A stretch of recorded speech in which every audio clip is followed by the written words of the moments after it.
اس بات میں کوئی شک نہیں کہ انسان خطا کا پتلا ہے۔ وہ جانے انجانے میں بہت سے ایسے کام کر گزرتا ہے جو اللہ تعالیٰ کی ناراضگی کا سبب بن جاتے ہیں۔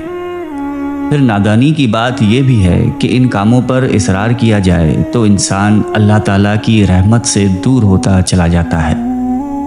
رمضان المبارک ایسے افراد کے لیے کسی نعمت سے کم نہیں ہے کہ وہ اس ماہ کے روحانی ماحول اور برکات سے فائدہ اٹھاتے ہوئے اللہ کریم کے سامنے اپنی پیشانی رکھتے ہیں اور اس کی بارگاہ میں گڑ گڑا کر اپنے گناہوں پر معافی طلب کریں کہ ان ایام میں اس کی رحمت جوش میں ہوتی ہے۔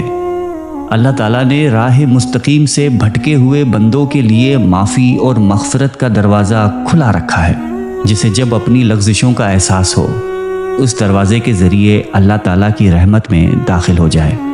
سورہ بقرہ میں ارشاد باری تعالیٰ ہے کہ بے شک اللہ محبت رکھتا ہے توبہ کرنے والوں سے اور محبت رکھتا ہے پاک صاف رہنے والوں سے۔ گناہوں سے توبہ اور استغفار کی کثرت سے اللہ تعالیٰ کی ناراضگی محبت میں بدل جاتی ہے اور وہ اپنے بندوں کو معاف کر دیتا ہے۔ سورہ یونس میں حضرت یونس علیہ السلام کی قوم کا ذکر ہے کہ اللہ تعالیٰ کا عذاب ان کے قریب آیا اور انہوں نے اپنی آنکھوں سے اس کے آثار دیکھے تو پوری قوم اپنے گھروں سے باہر نکل آئی اور اللہ تعالیٰ سے گڑ گڑا کر معافی مانگنے لگی، جس پر اللہ تعالیٰ نے ان پر سے عذاب ٹال دیا۔ حضرت نوح علیہ السلام نے اپنی فوج سے کہا کہ تم اپنے رب سے استغفار کرو، وہ بہت مغفرت کرنے والا ہے، وہ تم پر کثرت سے بارش برسائے گا، مال اور اولاد سے تمہاری مدد کرے گا اور تمہارے لیے باغ بنائے گا اور تمہارے لیے نہریں جاری کرے گا۔ اس حوالے سے حضرت امام حسن بصری رحمۃ اللہ علیہ کا ایک واقعہ مشہور ہے کہ ایک شخص ان کے پاس آیا اور خشک سالی کی شکایت کی۔ آپ رحمۃ اللہ علیہ نے اسے استغفار کی ہدایت کی۔ پھر دوسرا شخص آیا تو اس نے تنگ دستی کا شکوہ کیا تو اسے بھی یہی ہدایت کی۔ پھر تیسرا شخص آیا جس نے اولاد نہ ہونے کی شکایت کی تو اسے بھی یہی مشورہ فرمایا کہ استغفار کیجیے۔ ایک اور شخص کو زمین کی پیداوار میں کمی پر استغفار کرنے کو کہا۔ ایک بزرگ یہ سب کچھ دیکھ رہے تھے اور سن رہے تھے۔ انہوں نے حیرت سے پوچھا کہ آپ کے پاس لوگ مختلف مسائل لے کر آئے مگر آپ نے سب کا ایک ہی حل تجویز کیا، اس کا کیا سبب ہے؟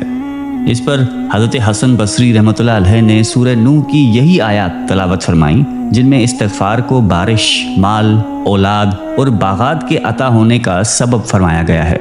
گویا گناہوں سے توبہ اور استغفار کی کثرت آخر کی کامیابی کے ساتھ دنیا میں بھی راحت اور سکون کا ذریعہ ہے۔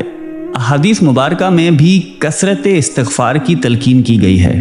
آپ علیہ السلام نے اپنی مبارک عمل سے بھی امت کو استغفار کی طرف متوجہ فرمایا۔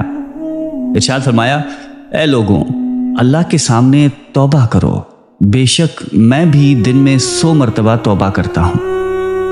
ابن ماجہ کی حدیث ہے کہ جو شخص استغفار کو خود پر لازم کر لے، یعنی کثرت سے استغفار کرے، تو اللہ تعالیٰ اسے ہر رنج و غم سے نجات دیتا ہے اور اس کے لیے ہر تنگی سے نکلنے کا راستہ بنا دیتا ہے اور اسے ایسی جگہ سے روزی عطا کرتا ہے جو اس کے وہم و گمان میں بھی نہیں ہوتی۔ ایک اور موقع پر ارشاد فرمایا کہ اگر کسی بندہ مومن کی آنکھوں میں اللہ تعالیٰ کے خوف سے ندامت کے آنسو نکل آئیں جو مکھی کے سر کے برابر ہی کیوں نہ ہو تو اللہ تعالیٰ اس چہرے پر جہنم کی آگ حرام فرما دیتا ہے۔ ایک روایت میں ہے کہ اللہ کے نزدیک کوئی چیز 2 قطروں سے زیادہ محبوب نہیں، ایک وہ آنسو کا قطرہ جو اللہ کے خوف سے نکلا ہو اور دوسرا خون کا وہ قطرہ جو اللہ کے راستے میں گرا ہو۔ نبی کرم صلی اللہ علیہ وآلہ وسلم کا ارشاد ہے، جب بندہ اللہ تعالیٰ سے توبہ کرتا ہے تو اس کی توبہ سے رب کریم اس سے زیادہ راضی اور خوش ہوتے ہیں جتنا کہ تم میں سے کوئی اس وقت ہوتا ہے جب وہ اپنی سواری پر جنگل میں جا رہا ہو، اچانک وہ سواری اس سے گم ہو جائے، اس حال میں کہ اس پر اس کا کھانا پینا بھی رکھا ہو، اور وہ اس سے مایوس ہو جائے اور ایک درخت کے سائے میں آ کر لیٹ جائے۔ ابھی وہ اس حال میں ہی ہو کہ دفتن دیکھے کہ وہ سواری اس کے پاس کھڑی ہے، وہ اس کی لگام تھام لے، پھر مسرت و شادمانی کے عالم میں یہ کہہ بیٹھے کہ اے اللہ، آپ میرے بندے اور میں آپ کا رب، یعنی خوشی کے باعث غلط جملہ کہتے۔ استغفار کی اس قدر اہمیت ہے کہ اسے بندہ مومن کے لیے خوشخبری قرار دیا گیا ہے۔ نبی اکرم صلی اللہ علیہ وسلم کا ارشاد گرامی ہے کہ قیامت کے دن جو شخص اپنے نامہ اعمال میں استغفار کی کثرت پائے اس کے لیے خوشخبری ہے۔ حضرت ابو سعید رضی اللہ تعالیٰ عنہ سے روایت ہے کہ آپ علیہ السلام نے فرمایا کہ بے شک شیطان نے حق تعالیٰ سے کہا تھا کہ اے میرے رب، تیری عزت کی قسم میں ہمیشہ تیرے بندوں کو گمراہ کرتا رہوں گا جب تک ان کی روحیں ان کے جسموں میں موجود رہیں گی۔ جواب میں اللہ رب العالمین نے ارشاد فرمایا کہ میری عزت کی قسم، میرے جلال کی قسم، میرے بلند مرتبے کی قسم، جب تک میرے بندے مجھ سے مغفرت طلب کرتے رہیں گے میں انہیں معاف کرتا رہوں گا۔ سبحان اللہ۔ ایک طرف توبہ استغفار کی اس قدر اہمیت و ضرورت ہے تو دوسری جانب ہمیں گناہوں کو بخشوانے کے مواقع بھی پوری طرح دستیاب ہیں کہ ہمیں ماہ رمضان کی مبارک فضائیں میسر ہیں، لہٰذا اس موقع کو کسی صورت ضائع نہیں کرنا چاہیے۔ اس ضمن میں یہ معروف حدیث مبارکہ بھی پیش نظر رہنی چاہیے۔ نبی کریم صلی اللہ علیہ وسلم نے ایک مرتبہ صحابہ کرام کو ممبر کے قریب آنے کا فرمایا۔ حضرت کعب رضی اللہ تعالیٰ عنہ فرماتے ہیں کہ ہم لوگ حاضر ہو گئے۔ جب آپ علیہ السلام نے ممبر کے پہلے درجے پر قدم رکھا تو فرمایا آمین، جب دوسرے پر قدم رکھا تو بھی آمین فرمایا، اور جب تیسرے درجے پر قدم رکھا تو ایک بار پھر آمین فرمایا۔ جب آپ علیہ السلام خطبے سے فارغ ہو کر نیچے تشریف لائے تو ہم نے عرض کیا کہ ہم نے آج آپ سے ممبر پر چڑھتے وقت ایسی بات سنی جو پہلے کبھی نہ سنی تھی۔ آپ علیہ السلام نے ارشاد فرمایا کہ اس وقت جبرائیل علیہ السلام میرے پاس آئے تھے۔ جب میں نے ممبر کے پہلے درجے پر قدم رکھا تو انہوں نے کہا کہ ہلاک ہو جائے وہ شخص جس نے رمضان المبارک کا مہینہ پایا پھر بھی اس کی مغفرت نہ ہوئی۔ میں نے کہا آمین۔ پھر جب میں نے دوسرے درجے پر قدم رکھا تو انہوں نے کہا کہ ہلاک ہو جائے وہ شخص جس کے سامنے آپ علیہ السلام کا ذکر ہو اور وہ درود نہ بھیجے۔ میں نے کہا آمین۔ جب میں تیسرے درجے پر چڑھا تو انہوں نے کہا کہ ہلاک ہو وہ شخص جس کے سامنے اس کے والدین یا ان میں سے کوئی ایک بڑھاپے کو پہنچے اور وہ اس کو جنت میں داخل نہ کروائیں، یعنی وہ ان کی خدمت و فرمان برداری کر کے ثواب حاصل نہ کر پائیں۔ تو میں نے کہا آمین۔ اس حدیث مبارکہ میں ان افراد کے لیے سخت وعید و تنبیہ ہے جو ماہ صیام میں اپنے رب کو منانے میں ناکام رہیں۔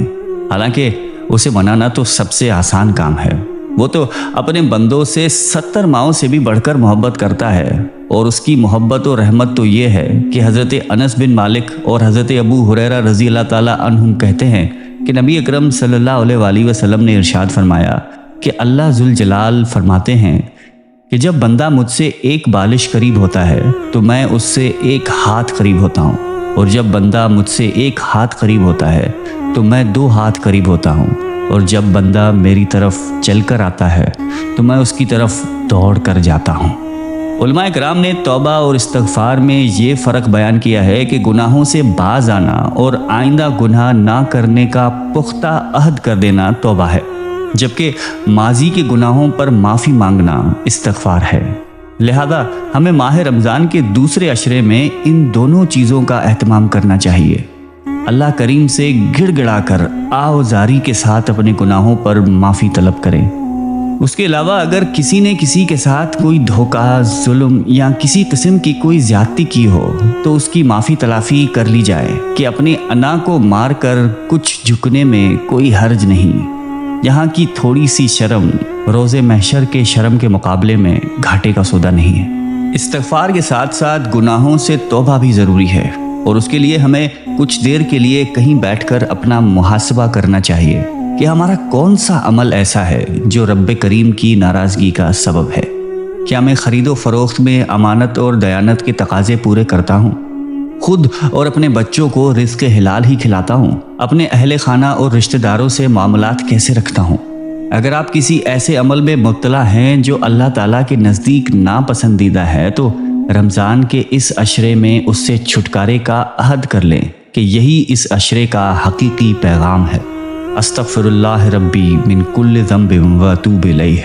اللہ تعالیٰ مجھے اور آپ کو اس عشرے میں زیادہ سے زیادہ توبہ اور استغفار کرنے اور اس کی قبولیت کی توفیق عطا فرمائے۔ آمین۔